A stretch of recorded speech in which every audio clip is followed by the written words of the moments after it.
Olá, muito boa noite. Está no ar mais um Papo Reto com Roberta Dietrich e eu abro o programa hoje falando sobre a minha profissão, a arte que eu escolhi, a paixão que eu tenho, que é o jornalismo. E uma profissão que tem sofrido altos e baixos, quase como um cardiograma de um doente, onde sobe e desce a importância da nossa profissão e a discussão a respeito da função do jornalista. Hoje, com redes sociais, todo mundo se acha meio jornalista, com a capacidade e o direito de transmitir informações. E aí o que aconteceu? Nasceram as famosas fake news, que na verdade não nasceram agora não, são bem antigas, só que antes, quando saía num jornal de credibilidade, numa TV, num rádio, você podia confiar. De outras fontes, nem tanto. E às vezes alguns veículos se posicionavam no mercado exatamente por não serem fontes confiáveis e ganhavam também pela fofoca. Enfim, vivemos muita coisa nessas décadas e décadas de jornalismo no Brasil e chegamos num momento em que eu acho que o jornalismo retoma a sua importância, até em função das fake news, de a gente saber com quem se informar. E a gente vai falar sobre isso com um cara que eu respeito muito, que é testemunha ocular da história de Balneário Camboriú. Nós estamos falando de Valdemar César Neto, o querido Mazinho, dono do jornal Página 3, ele que hoje me dá a honra de aceitar o convite para vir aqui bater um papo com a gente. Obrigada, viu, Mazinho? A honra é minha, Roberto. Eu queria deixar um abraço para a família do Baruch. Com certeza. Nosso amigo aqui da TV Oceano, que nos deixou essa semana. Era meu amigão, meu parceiro de cafezinho ali no posto do Neco. E a vida que segue, De novo, no programa de ontem a gente fez essa homenagem ao Baruch e falou da gravidade, dessa doença que dizimou uma população equivalente à cidade de Itajaí inteira. Quase a de Itajaí. Antes de vir para o programa, eu estava pensando nisso. E vai dizimar ainda muito mais, porque a verdade é que o governo brasileiro não tomou as providências necessárias para ter a vacina.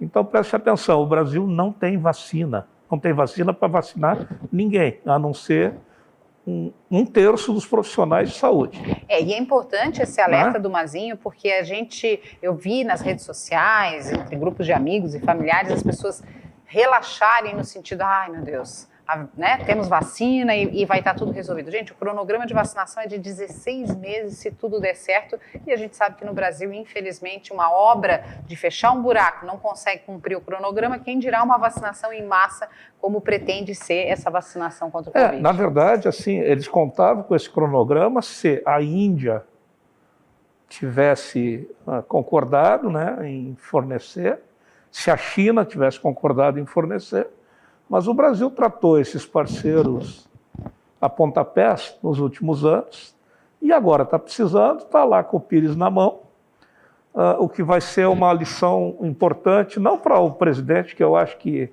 esse grupo não aprende, mas para os brasileiros. Me lembro quando caiu o avião da Chapecoense, a gente sempre teve um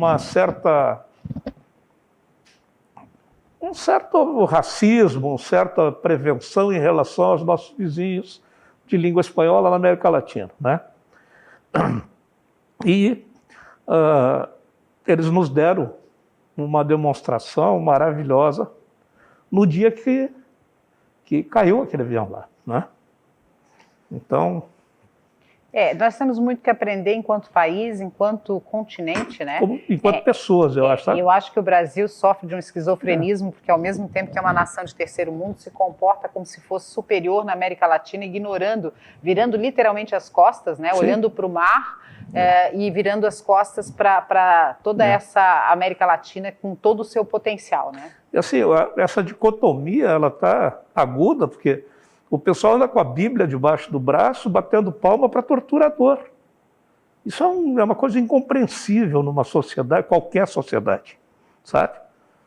A gente devia estar lamentando esse tipo de coisa que fez parte da nossa história, de todos os lados, A gente não pode ficar de um lado só, mas essas coisas são para lamentar e não para volta e meia eles pedir que voltem e essa situação lastimável que o país viveu e tal, Mas isso, vamos lá na origem, Você atribui essa ignorância e essa dicotomia e essa esquizofrenia à falta de educação e de informação? Sim, ensino formal primeiro, né? Ainda hoje os brasileiros pegam os resultados aí dos exames nacionais.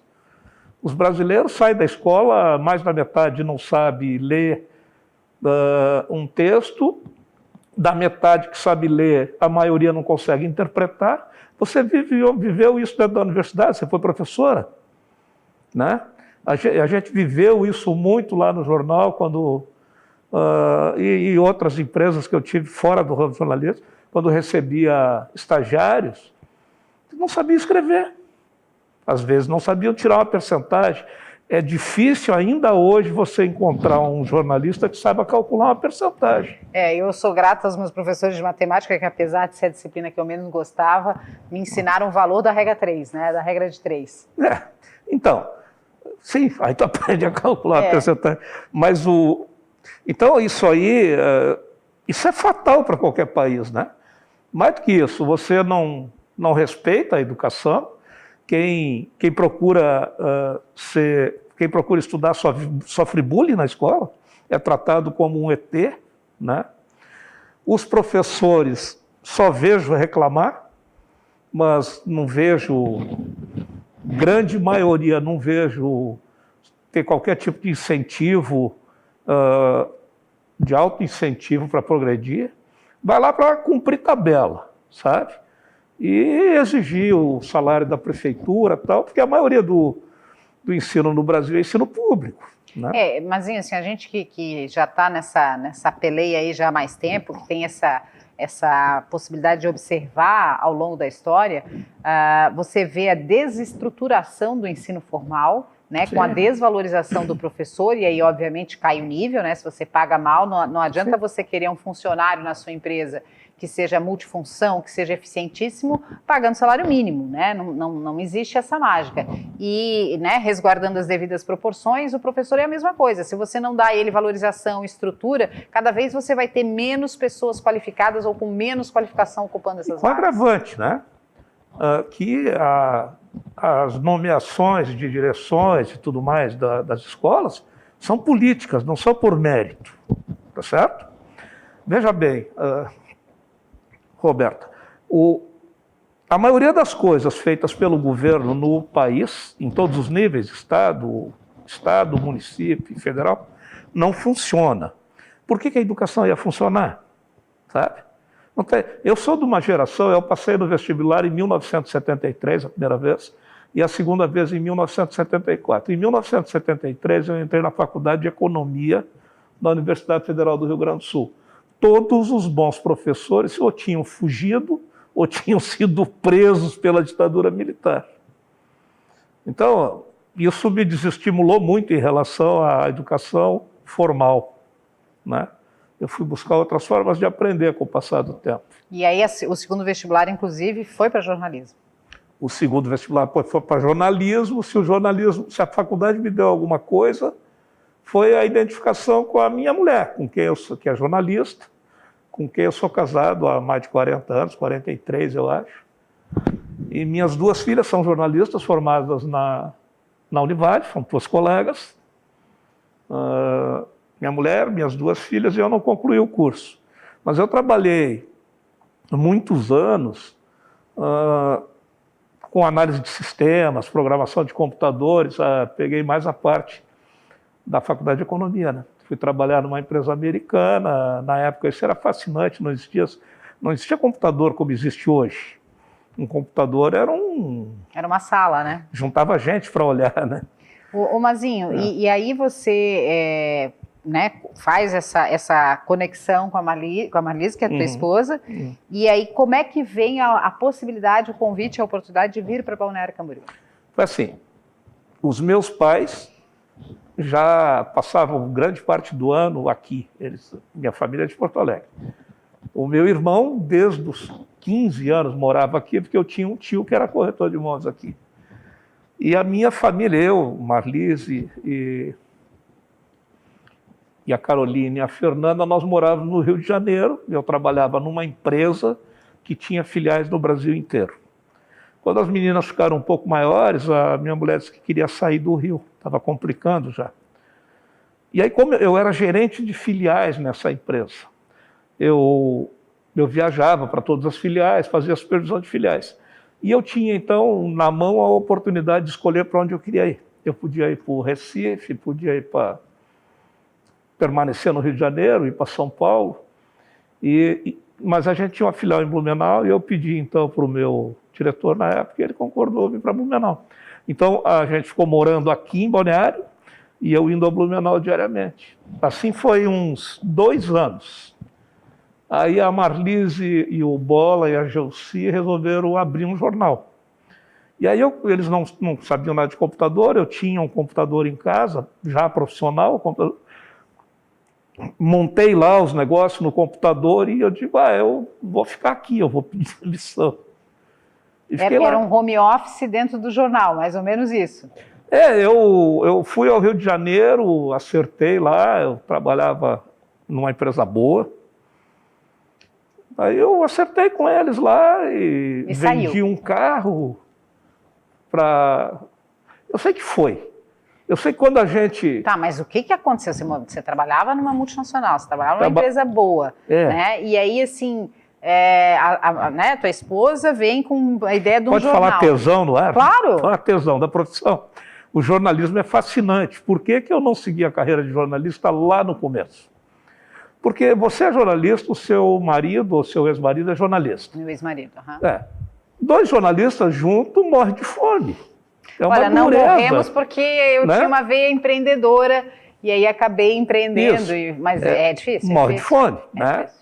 Então, eu fui para a profissão muito mais rentável, trabalhar com sistemas na época. O que pesou ali foi o sustento da família. Sustentação. Bom, aí vocês vêm para Balneário, fundam o Página 3, que era exatamente 3 pessoas, né?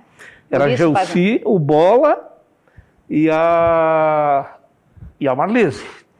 E 2 agregados, a Paty, a mulher do Bola, que durante o dia gerenciava olha só cada coisa, a videolocadora. Nossa Fala senhora. Isso, os jovens aí não... Eles não sabem nem o que é. Gente, é uma Netflix, só que tinha uma sala. Né? É a Netflix, só que em vez de você procurar no menu, você ia lá numa prateleira. Era prateleira e pegava lá com a Paty, a Patrícia. A Patrícia é muito empreendedora, ela dava aula de inglês, ainda é professora de inglês, tocava a videolocadora e cuidava das contas, do dinheiro do jornal. Né? Eu aí comecei a escrever furiosamente e aí não parei mais. Aí depois de um tempo o Bola não quis mais continuar com o jornal e aí a gente comprou a parte dele e continuamos. Aí hoje o jornal é só da minha família. Bom, vamos contar um pouco dessa saga de 30 anos do Página 3 no próximo bloco, não saia daí, o papo tá ótimo.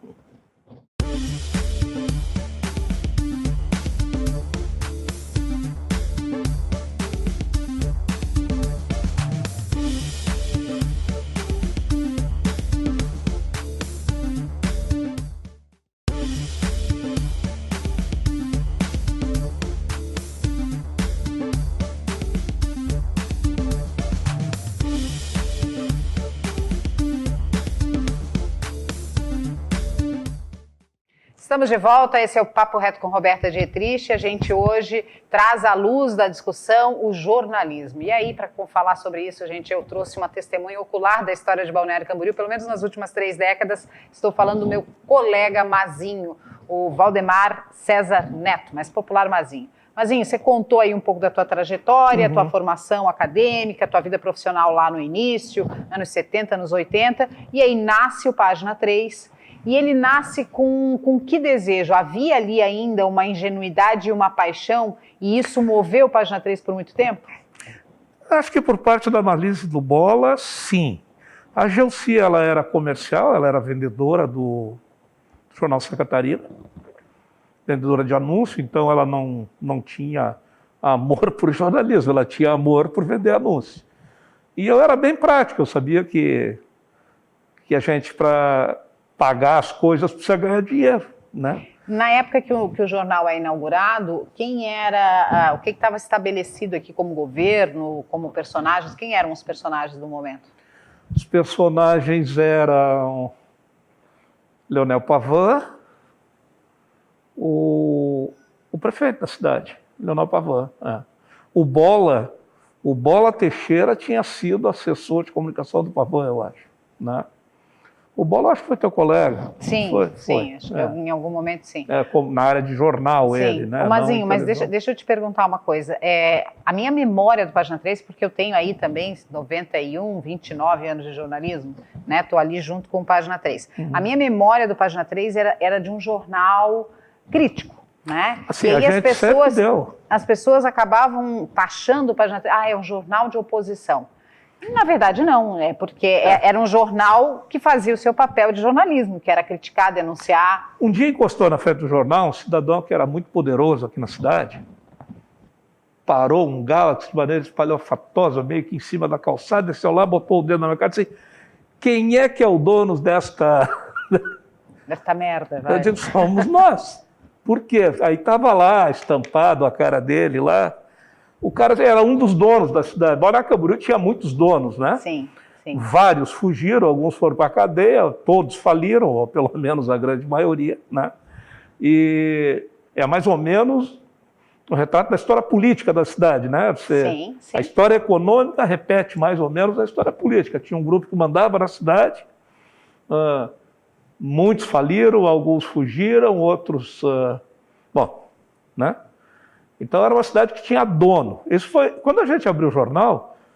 A gente vem do Rio de Janeiro. O Bola até hoje é um liberticida, que é um antiliberticida, né? O oposto de liberticida.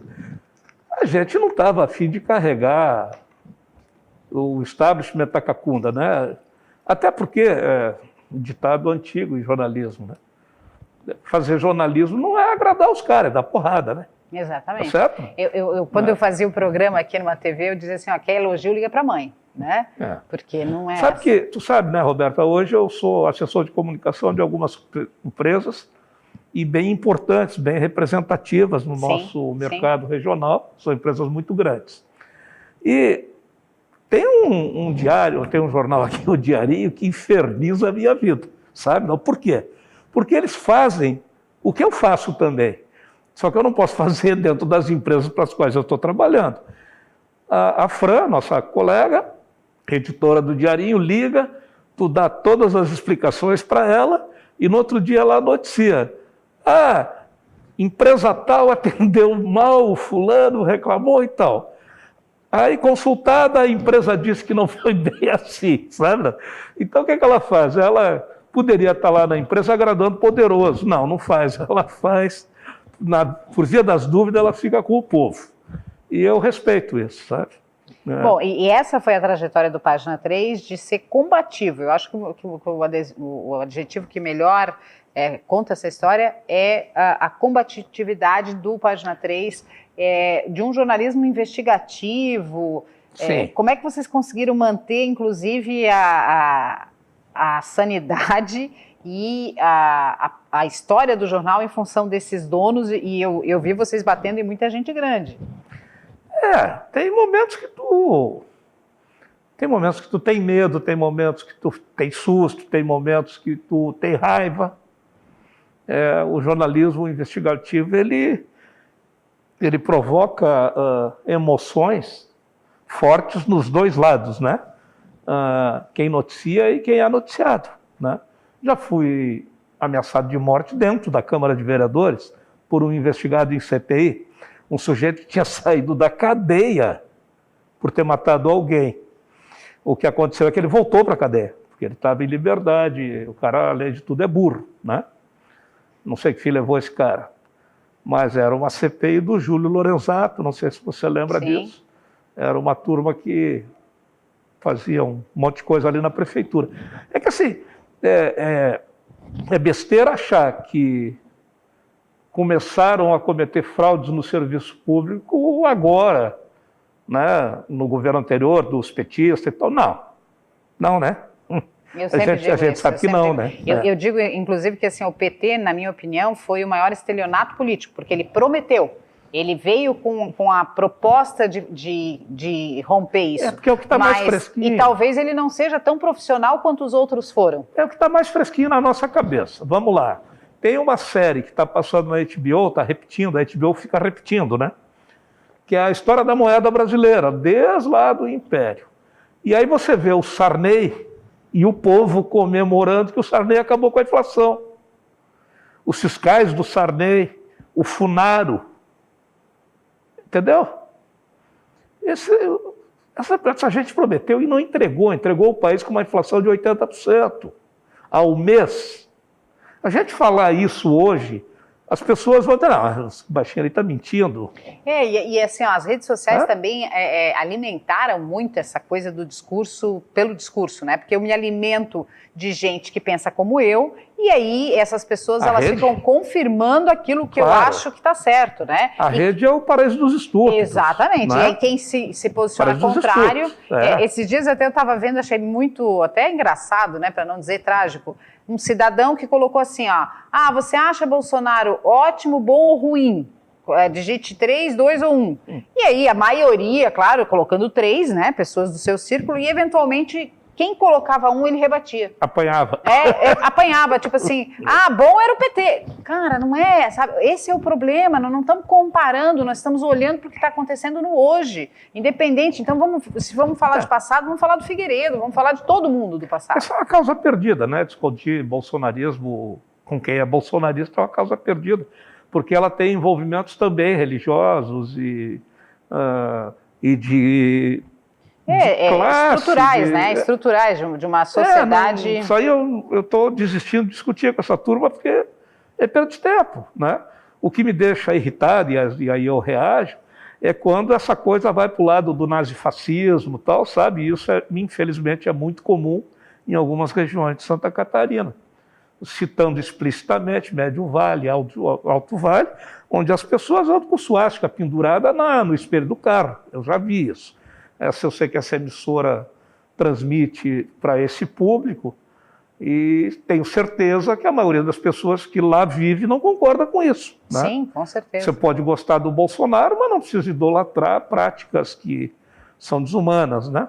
É ter a capacidade do senso crítico, né?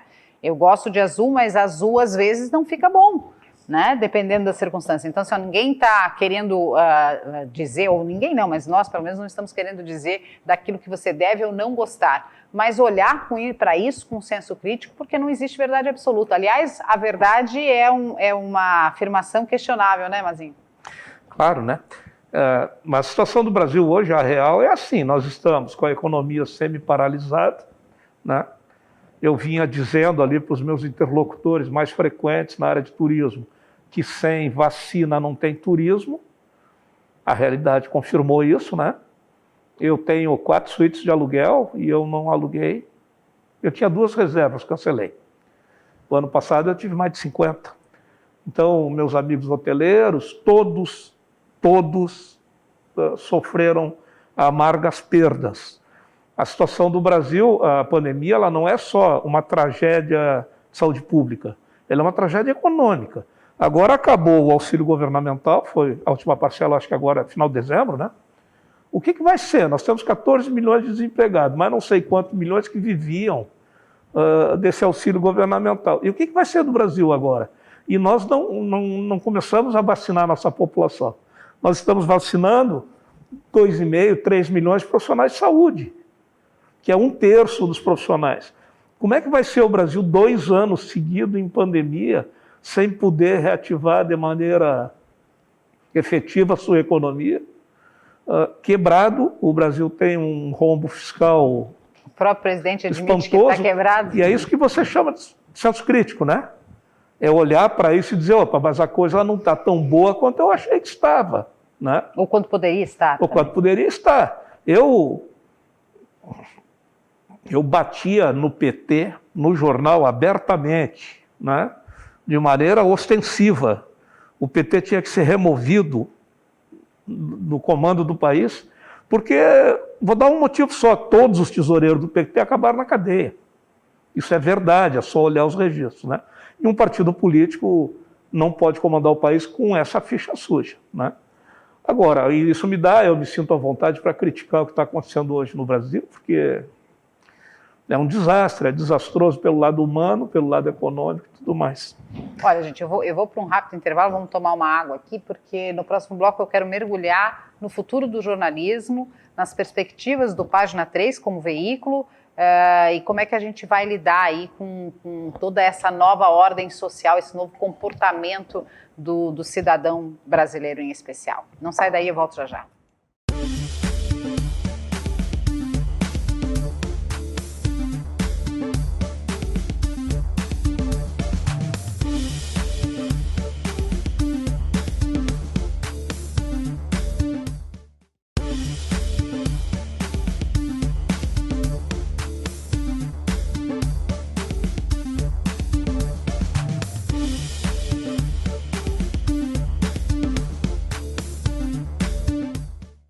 Estamos de volta, esse é o Papo Reto com Roberta Dietrich, um espaço para a gente debater ideias, para trazer boas histórias e, é claro, muita informação.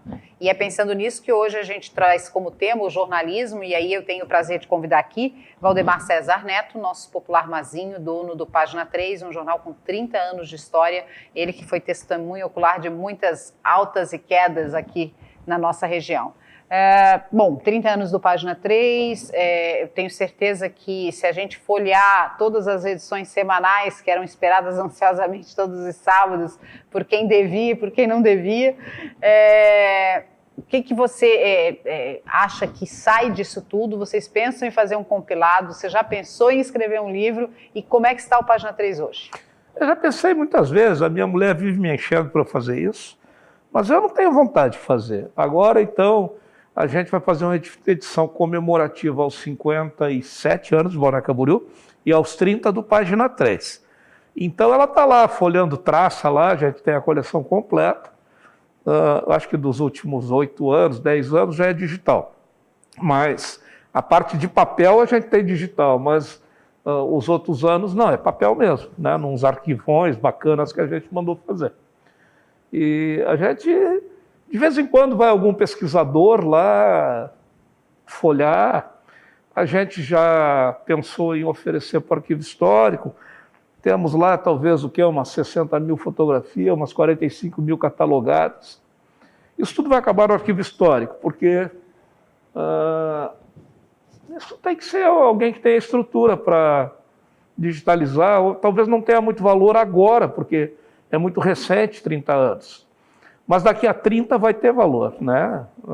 Suponho eu também, não sei se o mundo vai mudar tanto. E aí retorna a minha pergunta, como é que está o Página 3 hoje? Ele é digital? Ele é digital. 100% digital? Ele é 100% digital, ele está com, pra você ter uma ideia, assim, um crescimento de, não sei, devia ter pego esse número, mas talvez esse ano a gente tenha crescido uns 30% a audiência.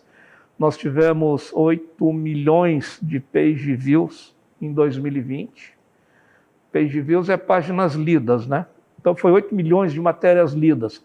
Então vamos supor que você é fabricante daquele artesanato ali, não sei se é o que esse aí, né? Artesanato da Rosane. Isso, muito bonito, eu vi a moça aqui. Imagina que você vai anunciar isso aí no Página 3 e vai anunciar por page view. Então, a publicidade dessa pedrinha decorada vai ser vista 8 milhões de vezes em um ano, 20 mil vezes por dia. Esta é a beleza da internet, o potencial dela como veículo de propaganda. A beleza pelo lado de vista comercial, né? É espantoso. Nós temos aqui na região 3 portais com audiência extraordinária. É o Diarinho, o Clique Camboriú, né? E o Página 3. Somos 3 top em audiência muito forte. Fontes confiáveis, inclusive, de informação. Ô Mazinho, tu tem ideia de quantas pessoas já passaram pelo Página 3 em termos de formação, assim, de jornalistas, fotógrafos, editores? Olha só, esses dias alguém queria postar uma foto de um fotógrafo do Página 3 com um fotógrafo do jornal Tribuna Catarinense, que eu acho que não existe mais, os dois com as respectivas camisetas, no Stamptisch, na festa dos amigos. Um fazia assim para o outro, né? simulando uma brincadeira, e eu não lembrava o nome do fotógrafo. Ainda bem que a minha mulher tem uma memória espantosa, ela lembrou na hora. A gente já teve lá, talvez uns 15 profissionais de jornalismo, talvez uns 15, dos quais eu tenho certeza que 10 foram muito bem encaminhados, sabe? Primeiro, a gente escolhia bem, e segundo, a gente treinava bem, porque não adianta você pegar um aluno de jornalismo, egresso da universidade, ele sai cru, como tudo na vida, né? Sim, é a prática que leva à perfeição. Precisa praticar, ele precisa estar na rua, e essa prática a universidade não tem como dar, né? Mas é isso, o Página 13 ele está bem obrigado. O que acontece é, assim, a gente está numa idade para trabalhar, tanto a minha mulher quanto eu. Uma das minhas filhas é formada em jornalismo, mas ela gosta mesmo de dinheiro, então ela cuida do dinheiro. A outra, ela é formada em jornalismo, mas ela gosta de ser mãe, de se envolver com coisas mais lúdicas e tal. E aí a gente tem uma funcionária nossa que trabalha lá desde... Ela tinha, acho que 13 anos de idade, quando começou a sentar, é amiga da minha filha, sentava do meu lado no computador para fazer perguntas. O que é isso? O que é isso? O que é isso? Hoje ela já está com mais de 30 e tantos anos, trabalha conosco e ela é a nossa expert em TI hoje. Ela aprendeu, de tanto perguntar o que é isso, ela aprendeu. E ela vai virar nossa sócia agora, nós vamos dar uma parcela do capital social para ela nos próximos 4 anos, né? Um reconhecimento a esses anos todos que ela esteve conosco. E eu não sei quem é que vai tocar.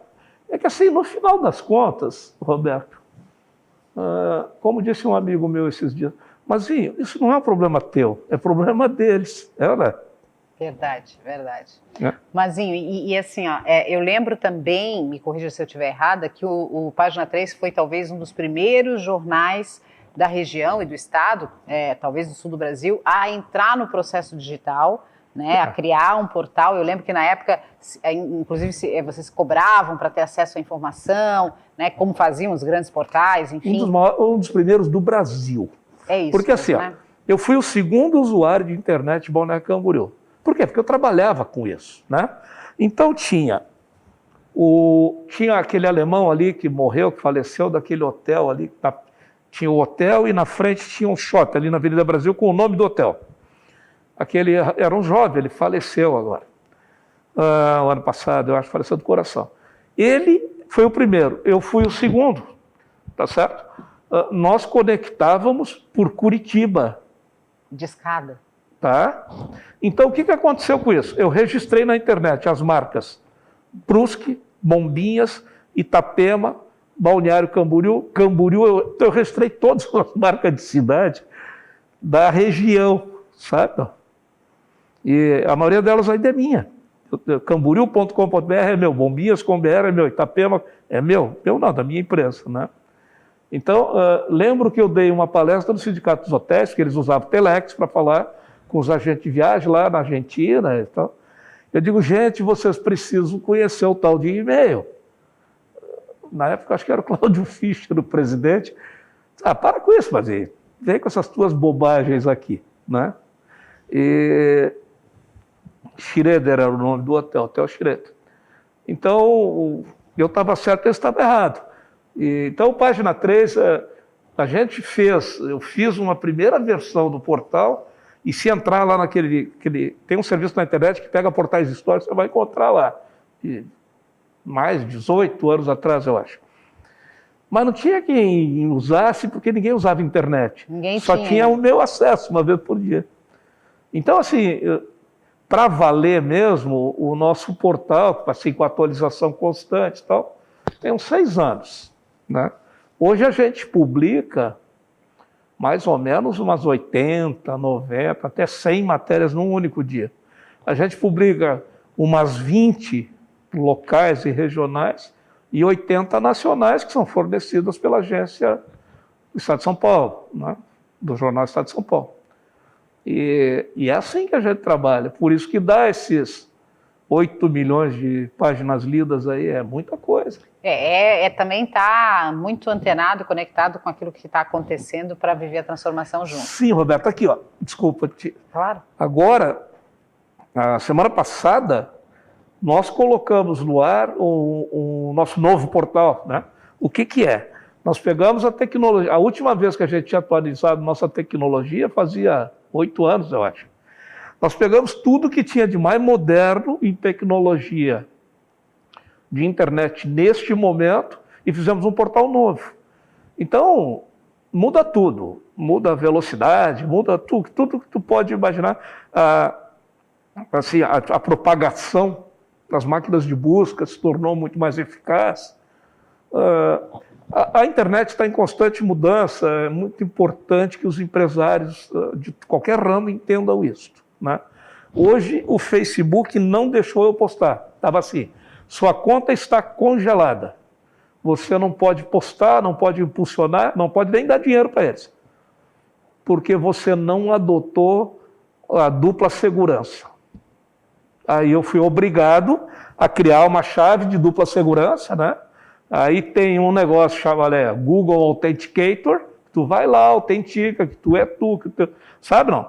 A internet ela está caminhando para ser um ambiente mais seguro do que tem sido, né? E é muito relevante que os empresários entendam isso, né? Há um tempo atrás eu pensei em fazer um marketplace aqui em parceria com uma entidade classista aqui do comércio. Aí eu fiquei pensando, eu disse, mas vem cá, eu vou fazer um marketplace para gente que não sabe qual é o estoque que tem em casa. Não, você não consegue vender na internet se você não tem controle de estoque. Se esse controle não é online, né? Se não está integrado com o seu faturamento. Então, bom, e aí dentro dessa perspectiva, né, estamos aí na reta final da nossa entrevista, qual é o teu olhar para o jornalismo? Né? Misturando essa coisa de novas tecnologias, novos canais de informação, com toda a manipulação que nos acompanha há muito tempo também. O jornalismo não muda, né? O que muda é o veículo, né? Lembra que antigamente os jornais tiravam 3 edições por dia, uma de manhã, uma de tarde, outra de noite, né? E o jornalismo sempre foi uma atividade de bandidos no Brasil, né? Você pega o Assis Chateaubriand, era um bandido, né? O jornalismo sempre foi uma atividade de bandidos com suas exceções, sabe não? Suas gloriosas exceções, né? Aí você pega ali o período do Batina Suzuki, na Folha de São Paulo, aquilo me deu muita vontade de voltar para o jornalismo, né? Porque eles passaram a fazer um jornalismo totalmente novo, se tornaram líderes do mercado nacional, né? Um jornalismo confiável, aquilo me deu vontade de voltar para o jornalismo, né? O jornalismo do Chateaubriand, tem muita gente que continua fazendo até hoje. Jornalismo Gazua, né? E quem não leu, sugiro que leia, o livro chama Chateau, né? Lá vocês vão entender muito de jornalismo, vão entender mais ainda da vida nacional, da índole do brasileiro, porque se existe um jornalista bandido, é porque tem um empresário bandido, um cidadão bandido. É a mesma coisa que os nossos representantes do Congresso Nacional. Quem colocou eles lá fomos nós, né? Eles não são melhores nem piores que nós, né? Eles são o nosso reflexo. Então, e a forma de consumir o jornalismo, né? E essa onda de fake news, tem forma nova de produzir isso ou de evitar isso, vamos colocar assim? Tem, assim, né? Os grandes players disso aí estão adotando posições extremas na defesa anti-fake news, né? Censurar o presidente dos Estados Unidos. O Twitter fez isso, o Facebook fez isso, o Instagram fez isso. Você já imaginou censurar o presidente dos Estados Unidos? Né? Isso abre uma outra discussão. Esses caras estão tão fortes a ponto de poder censurar os outros? Porque isso é censura. Está censurando a comunicação. Então, quem é o Deus que decide se aquilo que está sendo publicado numa rede social pode ser publicado ou não? É o cara, o dono do Facebook. Isso não está certo, né? Mas vamos ter que ter uma nova discussão sobre isso, né? Acho que as pessoas precisam de discernimento, elas precisam estudar, precisam ir ao colégio, não só para comer merenda, mas para aprender, né? Para poder julgar por si próprio se aquele jornalismo que está sendo oferecido para ele é de qualidade ou não é. Em caso de dúvida, eu recomendo aí a Folha de São Paulo, Estado de São Paulo, Jornal O Globo, o Página 3, né? São veículos que você pode confiar.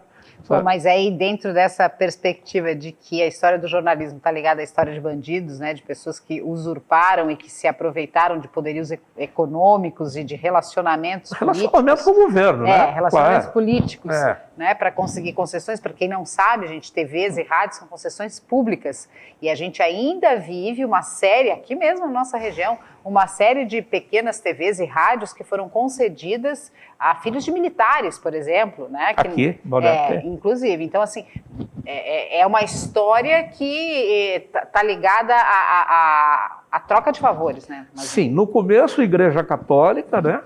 Igreja Católica já teve...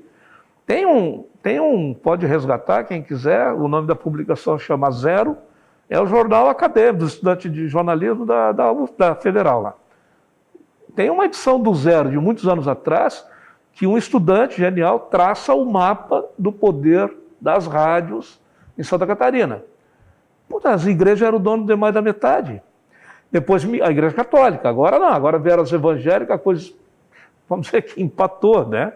Mas todas elas a serviço de interesses de um grupo. A gente já vê, tem coisas assim no Brasil que são consideradas normais, mas elas são comuns, elas não são normais. E aí a gente precisa ter esse discernimento de diferenciar o que é comum do que é normal. Por exemplo, você está na Assembleia ou você está na Câmara dos Deputados e tem a bancada ruralista ou a bancada evangélica. Como assim? Né? E as pessoas acham isso como... Não podia ter bancada, porque ali eles são deputados de todos os brasileiros. Mas não são. Né? Mas não são, exatamente. Não são, eles estão lá representando grupos econômicos, religiosos ou culturais. Isso é um absurdo. Interesses muito particulares, né? E quando não estão, e muitos deles, quando não estão representando esses grupos, eles estão roubando. Porque essa, infelizmente, é a realidade. Estão roubando, assaltando o país, né? Mazinho, perspectiva 2021. Eu acho que não vai melhorar, porque a gente não tem vacina, a gente tem um povo que é cultural do nosso povo desobedecer à autoridade, porque vem lá da escravidão, né, lá do Império, aqueles vagabundos que mandavam na gente diziam, você tem que fazer isso, o cara dizia, vou fazer nada. Então, desrespeitar a autoridade no Brasil é visto como... Até porque a autoridade não é imposta, ela é conquistada, e nós nunca conseguimos com que as nossas autoridades conquistassem, né? A nossa autoridade sempre foi imposta, e o pior, o brasileiro está sempre procurando um pai da pátria, né? Está sempre procurando um ditador para colocar lá. Olha só, as pessoas acham que a ditadura militar, não sei o que, mas não foi. Nós tivemos lá, Getúlio ficou 15 anos no poder, muitos desses anos como ditador. Então, foram 30 anos de ditadura, a civil e a militar, né? Ou seja, o brasileiro continua achando que tem que ter alguém para salvar ele, né? E aí ele não é cidadão. Não, e surgem aí essas figuras que nunca ninguém ouviu falar, exóticas, como um Collor da vida, né? Com perdão aí a quem gosta, mas com um Bolsonaro que não tem um lastro de realizações, né? O cara foi convidado a sair do exército. Essa é a verdadeira história, né? Gente, a gente tem que se informar mais. Mazinho, tem que se informar mais. O papo aqui vai noite adentro, a gente ficava aqui, abriu uma cerveja e aí mesmo que não saía mais. Gente, eu tive o maior prazer de receber aqui hoje Valdemar César Neto, popular Mazinho, dono do jornal Página 3, um profissional que eu acompanhei, né, que eu vi mudar a história, inclusive, através das suas denúncias, do seu senso crítico. Eu quero parabenizar, quero te agradecer pela disponibilidade de vir aqui dividir um pouco da história e da visão de mundo com a gente. Muito obrigado. Tá? E vamos que vamos, a gente tem que se cuidar. Eu tenho 66 anos. E se eu pegar esse bichinho, eu tô roubado, porque eu tenho asma, tenho um monte de problema. Então é isso aí, te cuida, menino. Vamos nos cuidar. Gente, todos, né? Esse foi o Papo Reto com o Mazinho hoje, espero que você tenha gostado. Nossas redes sociais estão aqui, tanto a do Mazinho quanto a minha, para que você entre em contato, faça sugestões, críticas, elogios, a gente está aqui para ouvir de tudo, tá bom? Beijo, até a próxima.